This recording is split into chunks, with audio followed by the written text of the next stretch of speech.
अस्सलाम वालेकुम यारों, उम्मीद आप सब लोग खैरियत से होंगे। You are doing fine and you are having a great day. Welcome to 2022। Unfortunately जो ईयर का आगाज़ है वो कुछ अच्छा तो नहीं हुआ है। वापस हमारा कोरोना ने हमारा दिमाग ख़राब किया हुआ है एंड कोरोना इस 2 साल से तो दिमाग ख़राब कर ही जा रहा है। Hopefully, things will get back on the track and we'll have a free world of corona. Vaccine लगाएं, मास्क पहने और things will get back on the track. उम्मीद है आप लोग का ईयर इस साल जो है आपकी माइंडसेट बदले, आप प्रोडक्टिविटी में बढ़ें and whoever is watching you have a great year ahead of you इंशाल्लाह। आज मैं ये वीडियो मैं बना रहा हूँ जो कि मुझे हुआ था similar kind of experience that I had. Severe किस्म का न्यूमोनिया हो गया था which is somewhat similar to corona और मुझे बड़ी यानी क्या बड़ा ख़त्मात हो गया था। मैं बड़ा I was having a pretty tough time. 2008 में क्या हुआ, मुझे हुआ जॉन्डिस के बाद जॉन्डिस में मैंने बड़ी खूब ठंडी ग़िज़ाएँ खाई, खूब खीरे खाए, जूस पिए एंड यू नो जितनी भी बोलते हैं ये ठंडी ग़िज़ाएँ खानी चाहिए कि आपको, क्योंकि जिगर जल्द से जल्द सही हो। गर्म चीज़ें इज्तनाब बरतनी चाहिए। तो मैंने खाई ठंडी चीज़ें जिससे मुझे हो गया बलगम, मेरे यानी कि इतनी खांसी हो गई कि और मैंने उसको सीरियसली नहीं लिया। मैंने कहा भाई हो रही है होने दो, सही हो जाए। वो बढ़ते मुझे फिर एंटीबायोटिक भी दी। एंटीबायोटिक का कोर्स भी मैंने प्रॉपर्ली नहीं किया और फिर मैं बस बीमार हो गया। अब इस दौरान मैं पाकिस्तान में था, फिर पाकिस्तान से वापस आया तो मैं हुआ शदीद बीमार, यानी कि शदीद, यानी फुल खांसी, इतना खांस रहा था कि मैं यानी कि आप कह लें थक गया खांस के। सुबह उठी, मतलब जैसे मैं सुबह उठा मैं खांस रहा हूँ। छोटा था मैं, मेरे अम्मी अब्बू मुझे देख रहे हैं, मेरे अम्मी अब्बू को समझ नहीं आ रही। हॉस्पिटल लेके गए भाई, हॉस्पिटल में भी मैं अलातूल खांसी जा रहा हूँ, मुझे नींद भी नहीं आ रही, इतना खांसा मैं, यानी कि बहुत खांसी थी। अब मुझे समझ नहीं आ रहा मुझे हो क्या किया।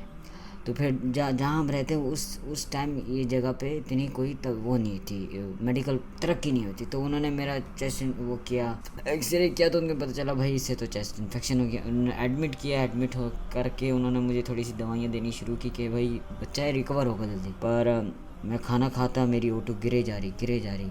मैंने खाना खाया रात को, अब सुबह फजर के बाद मुझे हुआ मेरी शदीद किस्म की मेरी तबीयत ख़राब। मुझे जल्द वो लोग ICU में लेके गए। ICU में जैसे लेके गए, मेरा मुझे सिग्नेचर लिए कि भाई हम इसे वेंटिलेटर पे डाल रहे हैं, we are putting him on ventilator and he will be there for more than a week. तो पापा ने कहा बेटा आपको आपको ICU में लेके जा रहे हैं, you don't have to worry.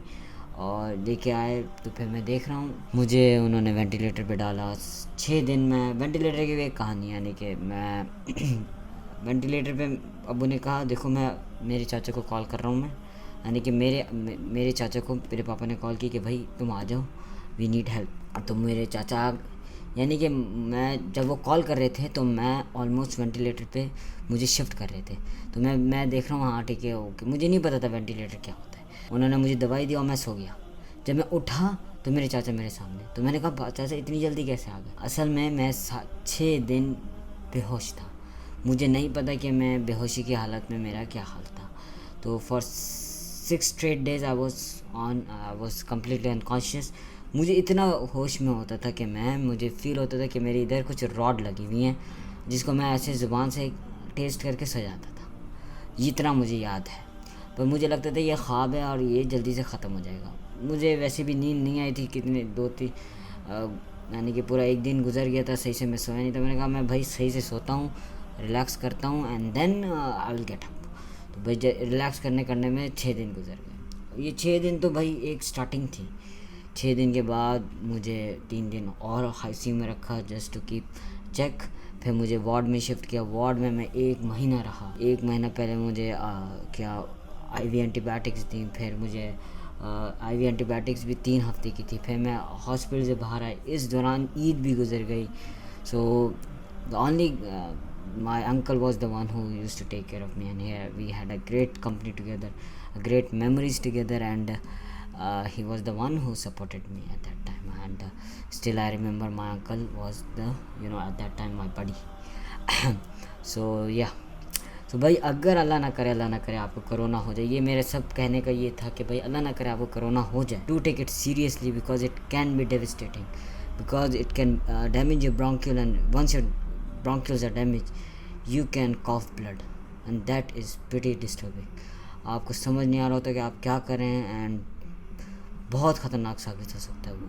और फिर आपको यानी कि ब्रोंकोस्कोपी करेंगे, फिर देखने के लिए कि किधर है क्या है, यानी कि it can be out of hand. So आप अपना बिल्कुल भरपूर ख्याल रखें, टिकटॉक मत देखें, उल्टी सीधी खबरें मत देखें, मास्क पहने, अच्छे से रहें और वैक्सीन लें, तीनों वैक्सीन लें आप, बूस्टर डोज। अगर आपके इम्यूनिटी इतनी स्ट्रांग नहीं है, आपको कोई अलग दूसरी बीमारी हैं, तो आप प्लीज़ लें, अपना ख्याल रखें और कोरोना को जल्दी से जल्द हम सब मिल के we can finish it off if we take it seriously and if we follow the rules and regulations that have been given by governments.